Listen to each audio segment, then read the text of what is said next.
Hi guys, andito kami guys sa Ayala Mall. So yun guys, as you can see, National SSSD or registration.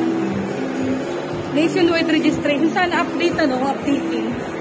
Kasi ayun guys, pakita ko sa inyo.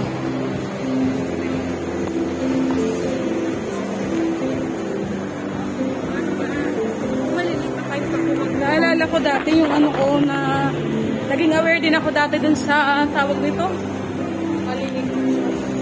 Yung sa loan condonation. Ayan, ganyan din ako na-remind doon kasi may outstanding loan ako noong 2018. Meron pa akong outstanding loan noon. May nadaanan akong ganyan. Sabi mo, ini-inquire ko nga, tapos condonation pero sa awa ng Diyos, natapos ko na ngayon pa lang na 2024. Kasi diba nag-pandemic. Natapos ko siya. So, ayun guys, kung may mga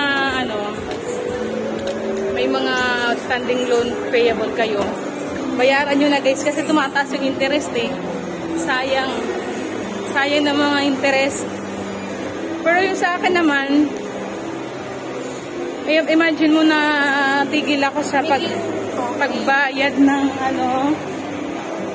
ng balance ko, loan balance nung noong 2020. So nag-start ulit ako noong 2023. Pero natapos ako. Yung naiwan ko noon ay 6,000. Tapos noong 2023, nag-check ako sa ano na siya, 9,000. Imagine, nasa 3,000. For 4 years naman. So, ayan. So, lang, nagkaroon tayo ng content habang naglalakad. Papunta ka. Making you walking. When you are talking, it makes you more slow. So it's okay. At least I am reminded to update, to give information to people, di ba? So you just keep on walking. Huwag mo akong pakialaman. Kaialamera to Ay, pagod na nga ako simple lang Nagka-topic lang tayo bigla. Ayan, nasa fourth floor na. Going to common center kami guys. Today is Ate Shasha's day 2. Ayan. Ayun, ayusin nyo yung mga loan balance nyo guys. Para makapag-loan kayo kung gusto nyo pa ulit. Ako hindi pa ako nag-file ng loan. Tapos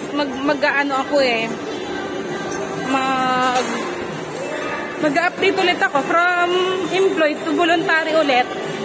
Okay, kasi di ba hindi na ulit ako nagtatrabaho ngayon. Na ako?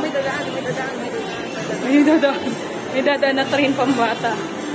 So, tapos i-check ko din yung mga sa E1 updating ko kung check ko kung natulat na doon si Shasha sa beneficiary. Check. Bye and thanks for watching. Ayun. God bless.